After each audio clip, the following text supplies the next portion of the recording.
Avez-vous déjà pris le temps de réfléchir s'il existe un moment précis où le ciel nous avertit de quelque chose de plus grand? Et si quelqu'un revenait de la mort avec un message urgent de Jésus sur ce qui est sur le point de se passer encore ce mois-ci?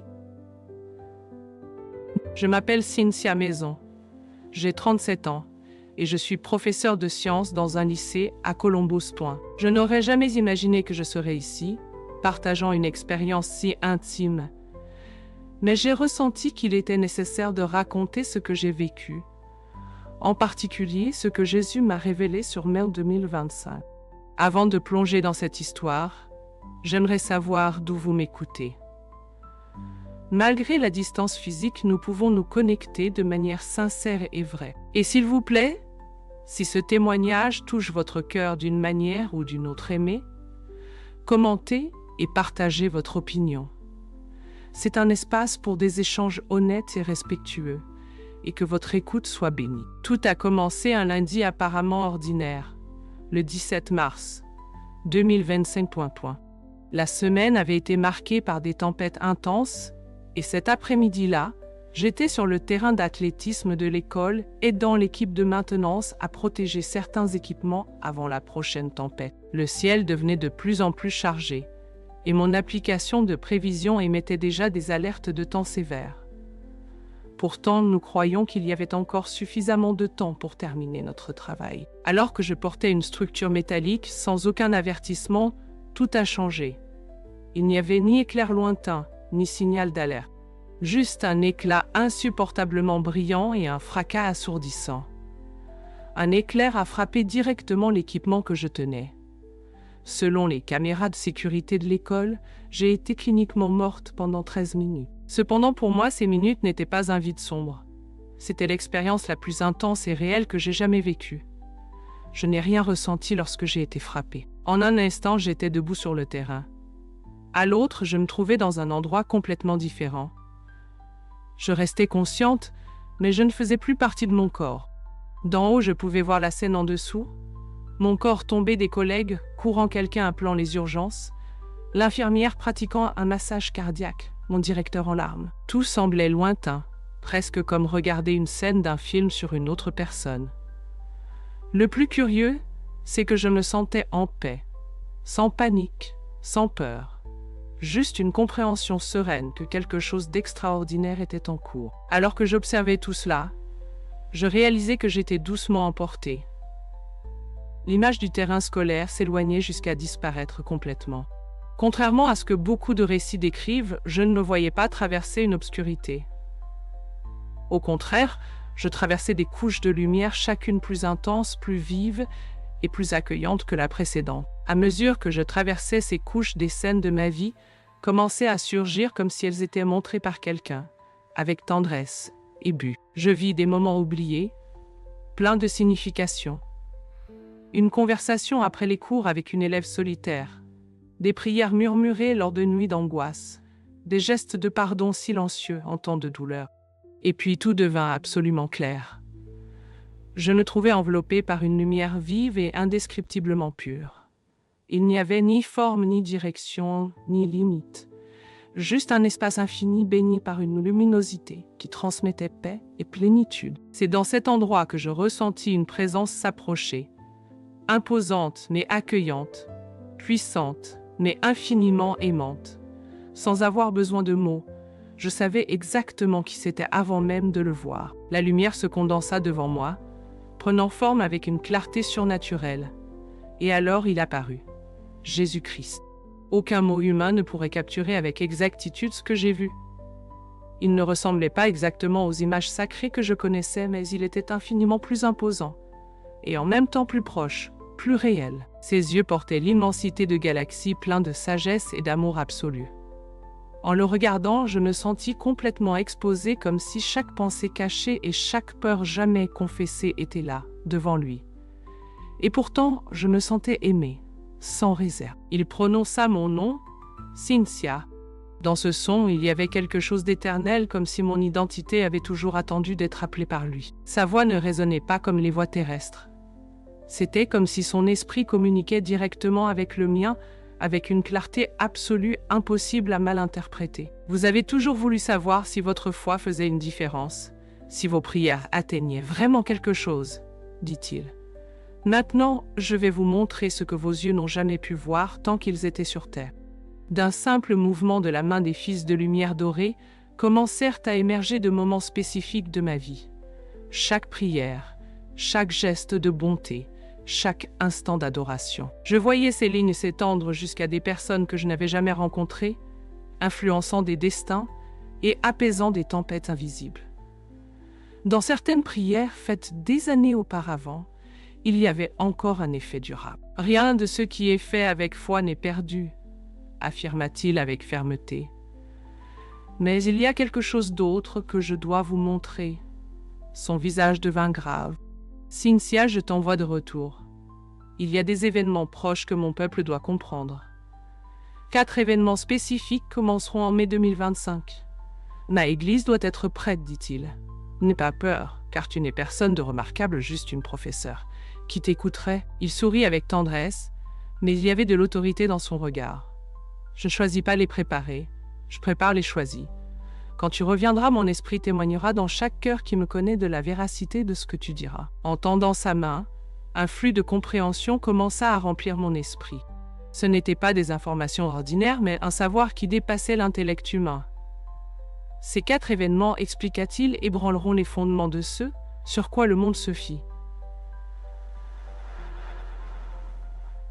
Beaucoup se laisseront emporter par la peur, d'autres se laisseront tromper. Mais mon peuple doit être prêt à guider, éclairer et rester ferme. À cet instant, un rouleau apparut entre nous, rayonnant d'une lumière qui ne ressemblait à aucune lumière terrestre. « Observe attentivement », m'instruisit-il. « Tu devras te souvenir de chaque détail. » Le rouleau se déroula, révélant des visions d'une netteté impossible. 4 événements se produiront en mai 2025, dit Jésus. Chacun touchera une sphère différente. Le ciel au-dessus, la terre en dessous, l'esprit humain et ma Église. La première vision se révéla. Le ciel au-dessus de vastes régions du monde commençait à changer de couleur, un rouge profond, comme du sang envahissant l'atmosphère. Ce n'était pas comme un coucher de soleil ou une aurore boréale. C'était quelque chose de distinct, d'inquiétant. Je vis des gens dans les rues levant les yeux, pointant, confus et effrayés. Des gros titres apparaissaient dans les nouvelles et des scientifiques divergeaient en théorie. Les gouvernements demandaient du calme. Ce sera le premier signe, dit Jésus. Les cieux annonceront que la fête superficielle est terminée. Beaucoup essaieront de justifier le phénomène, parleront de particules de pollution, de reflets, mais les miens reconnaîtront le signe. Pendant ce temps, je vis de petits groupes, pas des foules, mais des rassemblements discrets dans des maisons et des champs, levant les yeux avec révérence, non avec peur. Leurs prières résonnaient avec une nouvelle intensité, et sur eux descendait une lumière invisible, un pouvoir spirituel palpable. Quand ils verront le ciel carmin, affirma-t-il, ne vous laissez pas abattre. Ce sera un appel au réveil. La foi endormie doit se lever. Il est temps de témoigner avec courage. La vision changea et maintenant j'étais à Venise.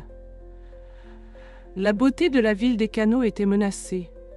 Le sol tremblait. Les bâtiments se fissuraient et l'eau envahissait les rues et les constructions avec une force dévastatrice. La panique était généralisée. Les gens fuyaient, des monuments historiques coulaient. C'est le 2e événement, déclara Jésus. Ce qui a été construit sur la corruption ne tiendra pas. Les fondations sans justice ne résisteront pas. Et il y avait plus.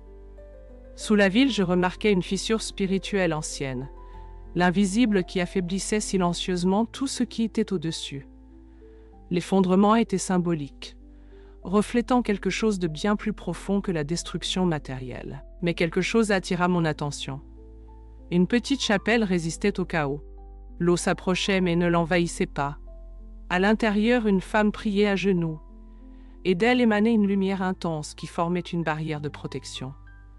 « Gardez cela, dit Jésus. Même au milieu de l'effondrement, un cœur aligné avec le ciel peut arrêter les ténèbres. Mes fidèles seront comme des ancres pendant la tempête. » Le rouleau continuait à s'ouvrir devant moi, révélant la 3e vision. Cette fois, quelque chose dans l'air était différent. Un froid subtil, presque spirituel, comme si l'environnement avait été vidé de vérité. Devant moi surgit une figure resplendissante avec l'apparence de lumière pure et de beauté enchanteresse. Tout en lui semblait parfait. Sa présence sereine, sa voix douce et pleine d'autorité, sa promesse de paix. Les foules couraient vers lui avec enthousiasme, attirées non seulement par son apparence, mais par ses mots séduisants. Unité, paix, un nouveau réveil, disait-il, présentant une spiritualité qui n'exigeait pas de repentance, juste d'acceptation. Sa proposition était réconfortante, une célébration au milieu des conflits sans croix, ni affrontement, un christianisme façonné au goût du monde. Les leaders religieux l'accueillaient avec enthousiasme et des groupes le promouvaient. Des programmes de télévision et de radio le présentaient comme un messager d'espoir. « C'est le troisième signe », dit Jésus avec tristesse dans les yeux, une lumière fausse, un maître de la tromperie, revêtu d'une gloire apparente. En regardant de plus près, je réalisais que les yeux naturels ne voyaient pas. Derrière sa façade angélique, des serpents translucides se mouvaient s'entrelaquant dans sa voix et infiltrant un poison subtil dans les mots doux. La tromperie était profonde, presque parfaite. Elle semblait vraie, sonnait comme la vérité. Mais c'était quelque chose de dangereusement proche du mensonge, séduisant même des chrétiens expérimentés. Beaucoup qui connaissent les Écritures seront néanmoins trompés, car ils feront confiance au sens et non à l'esprit. Il continua avec fermeté. Celui qui ne m'honore pas comme Seigneur, qui ne proclame pas mon sacrifice et évite le repentir ne vient pas de moi. Peu importe la beauté du discours. Bien que la tromperie se propage largement, tous n'ont pas cédé. De petits groupes dispersés à travers le monde ont refusé d'accepter cette lumière altérée. Ce étaient des personnes simples, pas des célébrités religieuses, mais des fidèles cachés, qui avaient cultivé l'intimité avec Dieu dans le silence. Au lieu de se plier à l'acceptation culturelle, ils se sont élevés dans la fidélité même, lorsqu'ils étaient ignorés ou persécutés. Ceux qui demeurent en moi ne seront pas trompés, affirma Jésus. Ils sauront discerner que toute lumière n'est pas divine. Alors, la quatrième et dernière vision commença à se déployer. Il n'y eut pas de son de trompette, ni de signe grandiose, juste une lueur émergeant dans des endroits improbables. Ces lumières discrètes commencèrent à apparaître dans des prisons, des ruelles oubliées, des villages éloignés, des communautés négligées, des quartiers appauvris et aussi dans de grandes villes. Ces lumières étaient des personnes, communes à première vue, mais pleines d'un pouvoir qui ne venait pas d'elles-mêmes.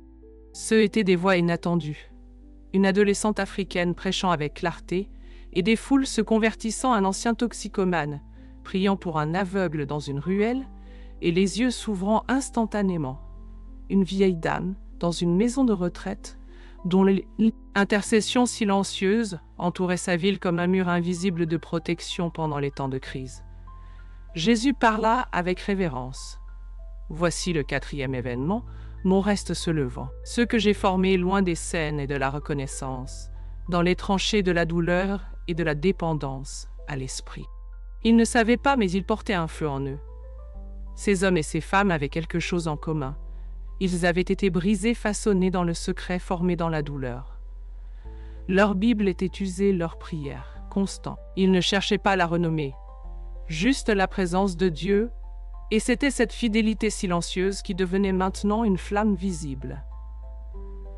Jésus me fixa une dernière fois, avec des yeux qui savaient tout, et pourtant attendaient tout de moi. Maintenant que tu as vu, maintenant tu dois parler.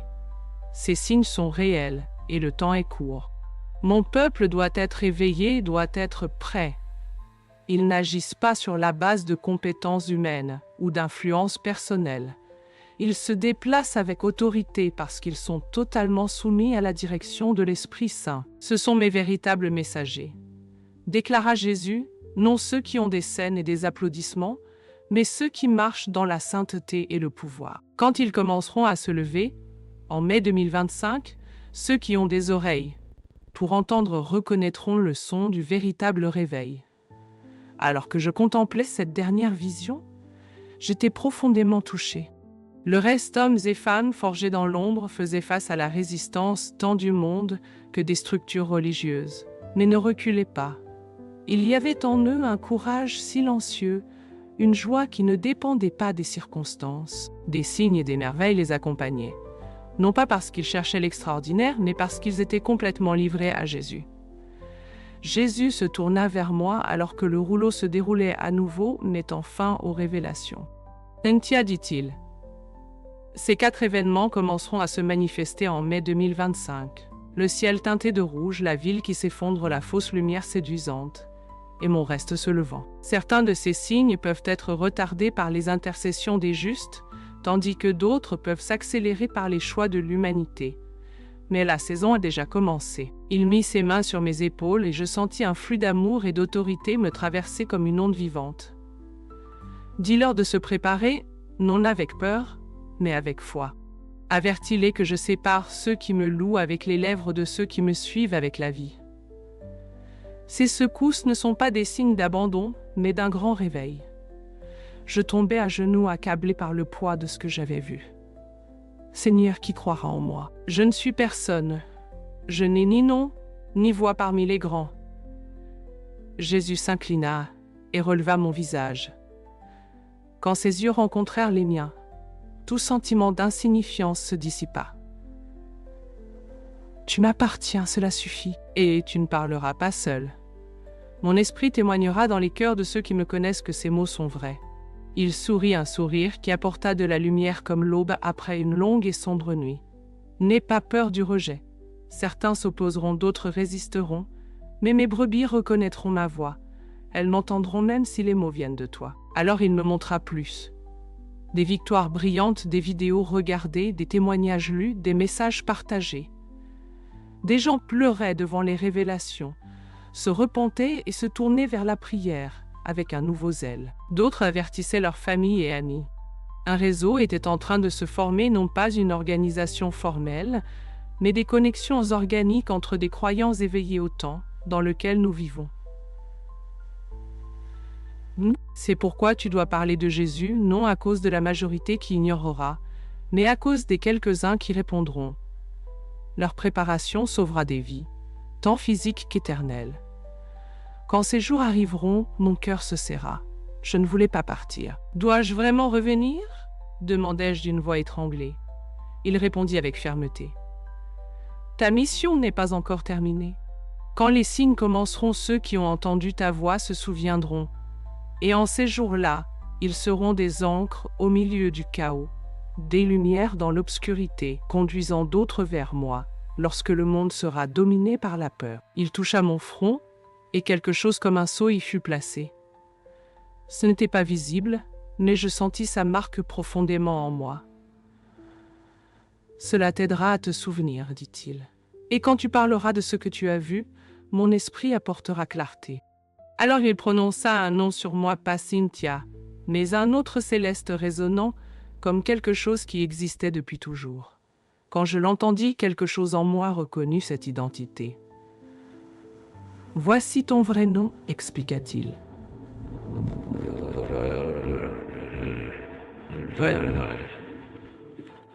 C'est ainsi que le ciel te connaît. » Avec ces mots, je fus tiré en arrière, comme si j'étais renvoyé dans le monde physique. Mais sa voix me suivit ferme et claire. « Souviens-toi, quand le ciel se teindra de rouge, quand la ville s'effondrera, quand la fausse lumière apparaîtra, quand mon peuple se lèvera. Dis-leur de ne pas craindre, dis-leur de rester ferme.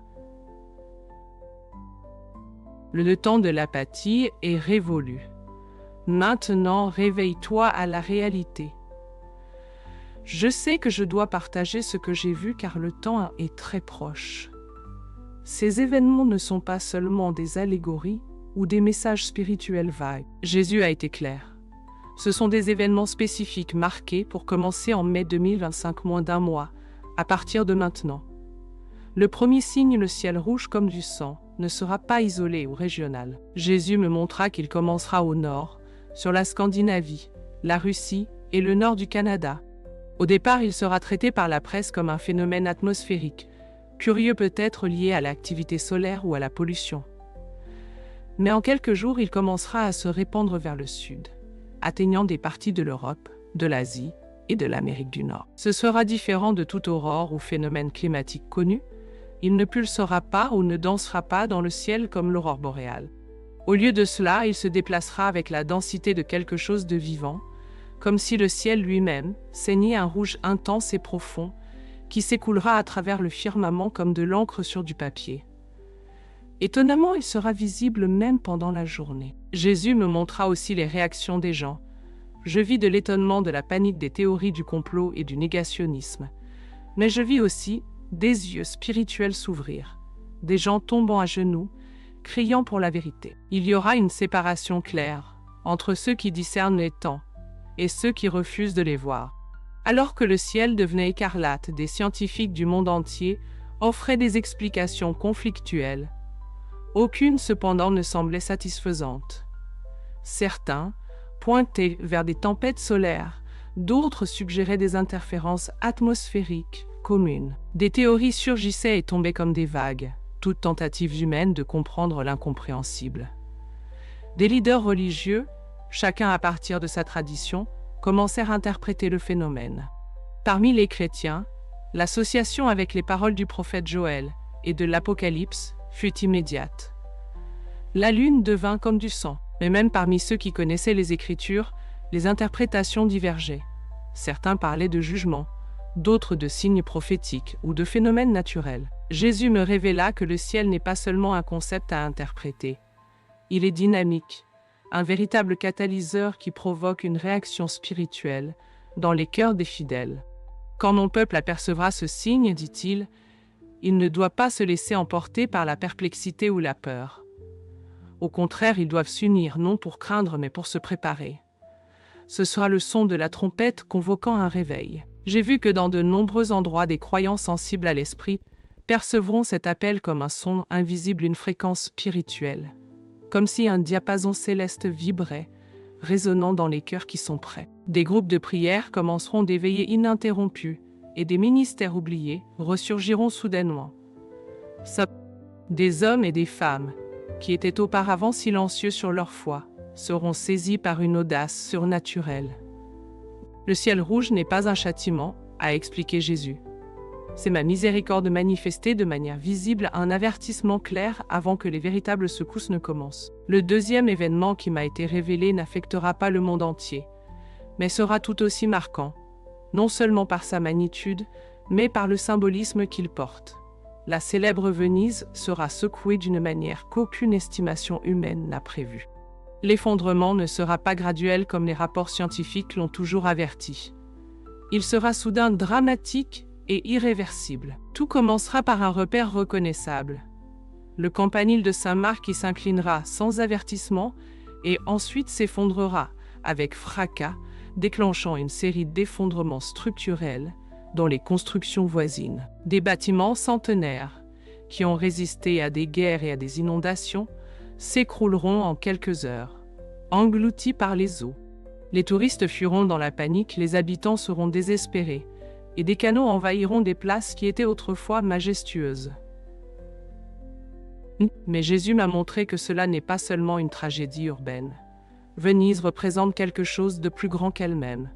Il a dit qu'elle symbolise l'union entre le sacré et le séculier, entre la religion et le luxe, entre la forme et la vanité. Ce que je permets de tomber ne sont pas seulement des pierres et des marbres, mais des structures construites sur la commodité, non sur la vérité. L'effondrement se produira quelques jours après l'apparition du ciel rouge. Les autorités parviendront à une partie de la population sauvant de nombreuses vies. Mais les dommages seront permanents. Des monuments disparaîtront, des historiens et des artistes pleureront et des gros titres à travers le monde exprimeront choc et incrédulité. Cependant, au milieu de la ruine, quelque chose a attiré mon attention. Une petite chapelle, cachée sur l'une des îles les moins connues, restera debout. Rien en elle n'est impressionnant. Il n'y a pas de vitraux grandioses ni d'architecture élaborée. Mais à l'intérieur, une femme solitaire à genoux prie pour Venise. Jésus m'a révélé qu'elle intercède depuis des décennies, et autour d'elle, une barrière spirituelle invisible protège cet endroit de la destruction. Cette préservation est le signe dans le signe, a dit le Seigneur. Je ne sauve pas des systèmes, je sauve des cœurs. Les structures qui ne peuvent être ébranlées sont celles érigées dans la prière et la vérité. Avant de continuer, juste une demande. Abonnez-vous à la chaîne. Cela nous aide beaucoup à continuer. Ensuite, Jésus m'a conduit au troisième événement qu'il a averti d'être le plus dangereux, justement parce qu'il semble le plus bénin. J'ai vu une figure émerger sur la scène mondiale. Ce n'était ni un dirigeant, ni quelqu'un qui se proclamait le Christ lui-même. C'était plus subtil. Cette personne se présentait comme un porteur de lumière, un messager spirituel pour des temps turbulents. Son charisme était irrésistible. Sa présence magnétique, et ses mots parlaient de paix, de guérison et de réconciliation. Le tout enveloppé dans un langage religieux, soigneusement façonné pour attirer à la fois les chrétiens et les non-chrétiens. Le plus astucieux dans son discours était la capacité d'incorporer des termes et des images bibliques, de manière sélective, comme une mélodie familière, jouée dans un ton étrange. Il citait Jésus, parlait d'amour, mentionnait la foi, mais évitait toujours la croix, le sang, le péché ou le repentir. Il n'exigeait pas de changement de vie, offrait du réconfort, pas de confrontation.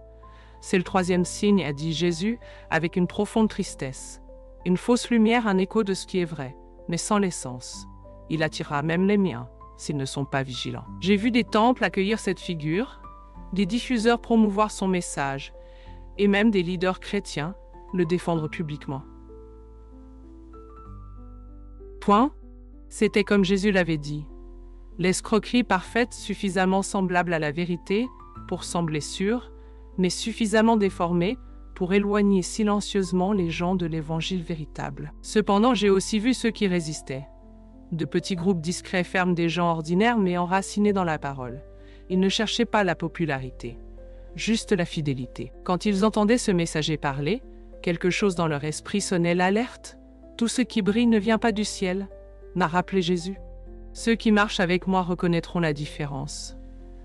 La figure qui émergera n'aura pas un message agressif, ni ne réclamera d'adoration. Au contraire, elle parlera de paix, d'unité et d'un réveil spirituel mondial avec une éloquence irrésistible, inclusive, accueillante et réconfortante pour beaucoup. Ces mots toucheront des cœurs fatigués et des esprits affamés d'espoir, semblant à première vue être une réponse divine au chaos. Jésus m'a montré des pasteurs renommés, des leaders de grandes dénominations et des voix influentes des médias chrétiens, acceptant cette figure avec enthousiasme. Observez le fruit, diront-ils. Il unit, il guérit, il inspire.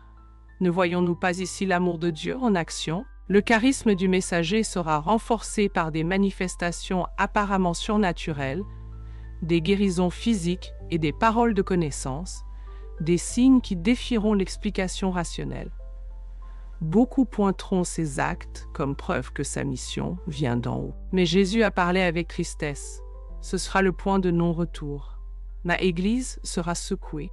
Ceux qui me connaissent par l'intimité et non par la tradition sentiront même sans preuve qu'il y a quelque chose de mal. L'escroquerie ne sera pas frontale. Elle sera subtile et élégante, presque imperceptible. Le message de ce faux porteur de lumière érodera lentement des vérités centrales de la foi chrétienne. Le péché sera minimisé, presque oublié. La transformation personnelle sera remplacée par des expériences vides d'engagement. L'amour sera exalté mais dépourvu de sainteté. Et le plus dangereux, Jésus sera présenté comme un maître éclairé parmi tant d'autres, non comme le Fils unique de Dieu, mais comme l'un des nombreux chemins. Beaucoup céderont, a averti le Seigneur, même ceux qui semblent aujourd'hui inébranlables. C'est pourquoi le discernement doit être cultivé maintenant, avant que le cri des foules n'étouffe la voix de mon esprit. Mais tous ne tomberont pas. Jésus m'a montré des foyers où des croyants simples se réunissaient pour comparer ce qu'ils entendaient avec la parole. Des pasteurs se levant avec courage, perdant des adeptes, mais maintenant la vérité et des adolescents pleins de sagesse divine, discernant l'escroquerie là où des chrétiens expérimentés vacillaient. Ceux qui sont en moi ne seront pas trompés, a assuré Jésus. Même s'ils sont peu nombreux, ils seront en sécurité. Puis est venue la quatrième vision, la plus pure et belle, l'émergence du reste. Cela ne viendra pas avec du bruit ni avec des conflits médiatiques. Ce sera silencieux, presque imperceptible aux yeux du monde. Mais dans des endroits oubliés et des cœurs préparés, le feu de Dieu commencera à brûler de manière indiscutable. Jésus m'a montré cela avec une tendresse révérente. J'ai vu une adolescente dans l'intérieur du Kenya s'occupant des chèvres de la famille lorsqu'elle a été soudainement enveloppée par la présence de l'Esprit Saint. Sans formation théologique, elle a commencé à prêcher avec profondeur et autorité, attirant des villageois de loin. Ses prières guérissaient, ses mots adoucissaient les cœurs. J'ai vu un ancien toxicomane récemment libéré de prison à Chicago, marchant dans des rues où il vendait autrefois de la drogue. En priant pour un homme aveugle, j'ai vu ses yeux s'ouvrir devant des témoins. Ce qui a commencé comme un moment de compassion est devenu la naissance d'un réveil aux coins oubliés de la ville. J'ai vu une grand-mère dans une maison de retraite en Australie, qui avait à peine la force de marcher, mais passait des heures en prière. Pendant que le monde autour d'elle dormait, elle intercédait. Ses prières invisibles formaient un mur spirituel qui a empêché des attaques terroristes planifiées contre sa ville. Les registres du ciel savaient ce que les médias n'ont jamais su. Jésus m'a montré que ces hommes et ces femmes sont partout, dans toutes les nations, dans toutes les classes sociales et à tous les âges. Ce qui les unit n'est pas l'apparence, l'influence ou l'éloquence, mais la condition de leur cœur. Ils avaient été façonnés par la souffrance, raffinés par la prière et ancrés dans la parole. Ils ne cherchaient pas de scène, ils voulaient juste Dieu. Ce sont mes véritables messagers, a dit Jésus. Ils ne sont pas des célébrités avec des plateformes, mais des vases purs remplis de mon esprit. Des signes les suivront. Non parce qu'ils recherchent le surnaturel, mais parce qu'ils me cherchent de tout leur cœur. Il a également averti de la réaction des systèmes religieux. Oui, beaucoup ne les reconnaîtront pas. Certains les rejetteront ouvertement parce qu'ils ne s'inscrivent pas dans les moules dénominationnels, parce qu'ils se déplacent de manière audacieuse et inattendue, déconcertante. Ce reste a été caché jusqu'à présent, a expliqué Jésus, mais en mai 2025, il commencera à émerger, et ceux qui ont des yeux pour voir reconnaîtront le feu véritable. Il a conclu par un avertissement.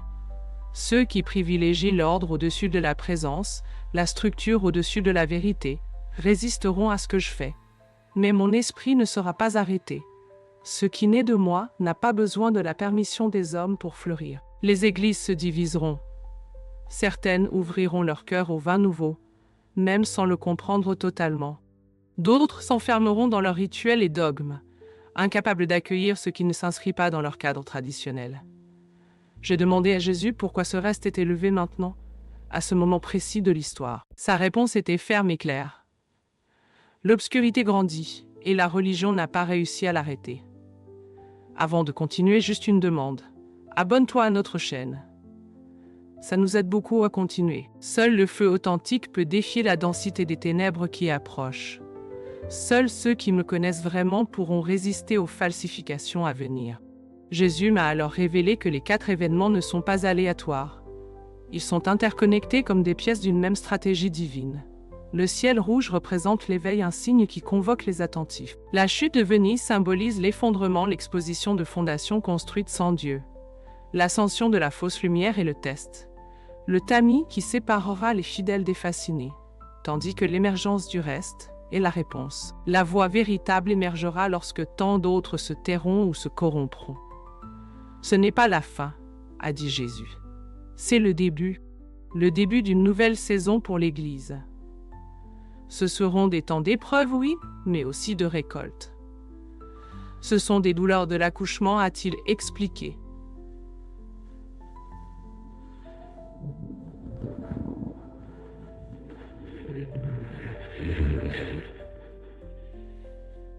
Douloureuse mais génératrice de nouvelles vies. J'ai vu le monde réagir de manière prévisible. Lorsque le ciel rouge s'étendra dans les cieux du Nord, et ensuite se répandra parmi les nations, les gros titres tenteront de l'expliquer. Climat, science, coïncidence. Lorsque Venise s'effondrera, des experts discuteront d'architecture, d'érosion, de changement climatique. Mais presque personne ne reconnaîtra le langage spirituel de ces événements. Mon peuple doit voir différemment, a dit Jésus. Pendant que le monde regarde vers l'extérieur, ils doivent me regarder vers moi. Pendant que le monde panique, ils doivent entrer en paix. Pendant que le monde s'émerveille de la fausse lumière, ils doivent briller de la mienne. Alors, il m'a donné des instructions spécifiques pratiques, mais profondément spirituelles. Lorsque le ciel deviendra rouge, rassemblez-vous et priez, pas dans l'affolement, mais dans la préparation. Ce sera l'appel à la vigilance, le son de la trompette céleste. Ceux qui répondront par la prière et l'abandon recevront des directions spécifiques pour les jours suivants. Ce ne sera pas un événement à craindre, mais un signe de la miséricorde divine. Deuxièmement, lorsque Venise tombera, examinez vos fondations. Ce sera un rappel que tout ce qui est construit en dehors de Christ est vulnérable. Succès, influence, réputation, richesse.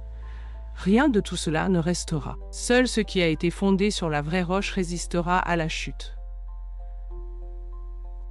Troisièmement, lorsque la fausse lumière apparaîtra, testez tout. Peu importe à quel point le messager est charismatique, à quel point ses mots sont mélodieux, ou à quel point il est largement accepté. S'il ne témoigne pas de Christ comme le seul chemin, s'il ne pointe pas vers le repentir et la rédemption, ce n'est pas de Dieu. La ligne entre vérité et tromperie sera étroite. Le discernement sera vital. Et enfin, lorsque le reste se lèvera, regardez avec des yeux spirituels. Ils n'auront ni titre ni scène. Ils viendront de rues oubliées, de villages sans nom, de prisons, d'asiles, de déserts. Ne les jugez pas par leurs références, mais par leurs fruits. Ils seront comme des braises allumées au milieu des ténèbres. J'ai alors demandé comment nous préparer. Je m'attendais à entendre des conseils sur les stocks, la sécurité et des stratégies pratiques, mais Jésus m'a surpris. Son attention était sur quelque chose de bien plus profond. La préparation la plus importante, a-t-il dit, est de me connaître. Pas seulement de savoir sur moi, mais de me connaître, de connaître ma voix, mon cœur, mon caractère. Qui marche avec moi, même dans l'obscurité, ne se perd pas. Ensuite, il a ajouté « Connais ma parole. Elle ne doit pas seulement être à vos côtés, mais en vous. Il y aura des jours où l'accès à la vérité sera rare. Mais ceux qui l'auront gardée dans leur cœur seront lumière pour les autres. Marchez avec ceux qui me connaissent. La solitude affaiblit, la communion renforce. Le discernement collectif protège contre la tromperie individuelle. Libérez-vous du poids du passé. Pardonnez, restaurez, résolvez. L'amertume ouvre des brèches par lesquelles l'obscurité pénètre. Le temps des ajustements est maintenant. Apprenez à m'écouter dans le silence. Entraînez votre oreille à discerner mon murmure dans le calme. Et vous me reconnaîtrez même au milieu de la tempête. Ce qui m'a le plus touché, cependant, c'est ce que Jésus a dit finalement. Ces événements sépareront l'authentique du superficiel. La foi culturelle tombera, la foi réelle restera. Beaucoup de ceux qui semblent forts aujourd'hui vacilleront. Beaucoup de ceux qui semblent petits aujourd'hui seront des rochers. La différence ne sera pas la théologie, le charisme ou l'influence, mais la relation. J'ai vu comment ces événements réorganiseront le paysage de l'autorité spirituelle. Ceux dont l'influence a été construite sur le charisme, la structure et l'argumentation perdront leur souffle. Mais ceux qui ont cultivé l'intimité avec Dieu dans le silence, loin des scènes et des applaudissements, verront leur voix amplifiée par le Saint-Esprit lui-même. Mon Église cherchait les mauvaises choses, a dit Jésus avec tristesse. Ils ont cherché la croissance sans profondeur, l'influence sans caractère, des miracles sans transformation. Mais maintenant, je redéfinis ce qui est important dans mon royaume. Avec la fermeture du rouleau des visions, Jésus est revenu au but original de la révélation. Vous reviendrez pour raconter, pour alerter, pour préparer. Tous n'entendront pas, mais ceux qui entendront deviendront des ancres de stabilité dans des temps de plus en plus instables. Il m'a montré des visages, des hommes et des femmes qui liraient ou entendraient ce témoignage et seraient profondément touchés. J'ai vu des gens revenir à la prière avec des larmes aux yeux. J'ai vu des familles se réconcilier. J'ai vu des groupes de croyants se rassembler avec un nouveau but, étudiant les Écritures non par obligation. Ces cœurs éveillés deviendraient des phares pour les autres lorsque les événements commenceraient. Ces événements ne sont pas des punitions, à réitérer Jésus. Ils sont mon appel de retour. Beaucoup de mon peuple sont endormis spirituellement, engourdis, non préparés à ce qui est à venir. C'est pourquoi je permets que les fondations soient ébranlées par miséricorde, non par colère. Avant que des défis plus grands ne viennent, j'offre cet éveil. Lorsque le moment est venu de me renvoyer, Jésus m'a donné une dernière vision. J'ai vu des gens transmettre ce message, partager des vidéos, lire en groupe, prier pour le discernement. Certains se moquaient d'autres, réagissaient comme si c'était exagéré. Mais au milieu de l'indifférence et de la critique, mes brebis, a dit Jésus, reconnaîtront ma voix. Elles sentiront l'écho de la vérité et répondront. Il a touché mon front une dernière fois. Vous ferez face à l'opposition. Mais n'ayez pas peur. Je serai avec vous. Parlez de ce que vous avez vu, sans ornement, sans réduction. Mon esprit le confirmera à ceux qui ont besoin d'entendre. Alors il a dit des mots qui résonnent encore dans mon âme. Dites-leur clairement. Le temps du christianisme confortable est terminé. La foi qui ne coûte rien se révélera bientôt comme une foi sans valeur. Seul ce qui est véritablement enraciné en moi supportera ce qui est à venir. Et avec ces mots, j'ai été tiré en arrière. Rapidement, traversant des couches de lumière, descendant à une vitesse vertigineuse jusqu'à ce que je le prenne. La douleur est revenue comme un éclair. Réelle, la braise ardente, ma poitrine faisait mal. Ma peau brûlait. Je criais. Elle est revenue. Nous avons un pouls. J'ai ouvert les yeux. Pour des médecins, des collègues, des étudiants. La tempête rugissait encore autour de moi. Jésus est chuchoté. J'ai vu Jésus.